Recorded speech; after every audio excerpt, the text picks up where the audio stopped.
There are several important obstacles that prevent us from acting collectively and effectively. And the first place to look is in the mirror. There are a lot of ways our own individual hangups, insecurities, and egos get in the way of collective action. We can be too apathetic, cynical, despairing, fearful, selfish, or lazy. We can be too proud to simply play a bit part in a big movement, preferring instead to be a big fish in a small pond. We can trip over any number of psychological, social, and ideological hurdles.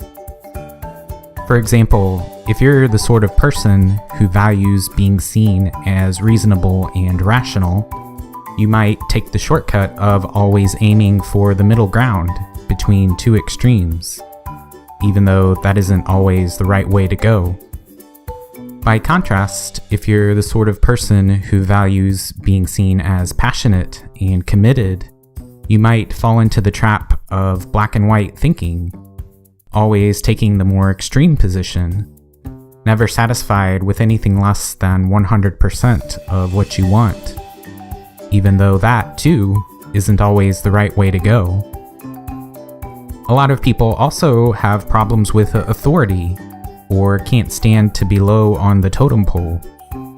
They feel like they need to be in charge, or the smartest person in the room, or the most passionate person in the room, or someone who makes a big, unique contribution, because they're too competitive, too full of themselves, or perhaps don't have enough self-esteem, and don't have the humility, patience, or sense of self-worth to be content being a small part of something bigger than themselves. I'm not saying this is all our fault. Many of these hangups are the result of how we've been socialized and what kind of past experiences we've had. Heck, I've been trying for years to be aware of all these potential pitfalls, and I still catch myself falling into them sometimes.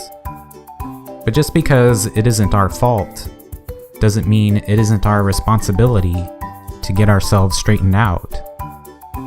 Because the simple fact is, we're nothing without each other. Individual people, small groups, and even large groups that have made powerful enemies that fight them every step of the way just don't have a lot of power in today's world.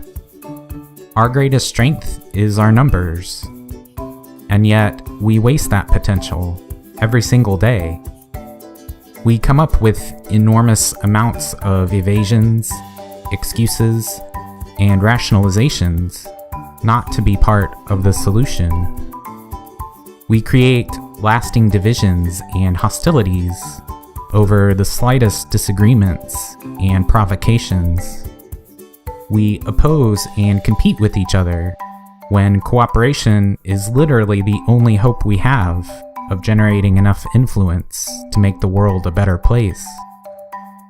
I'm not trying to tell you not to think for yourself, but if your inner compass is telling you that having fewer people on your side is better than having more people on your side, you should really be skeptical.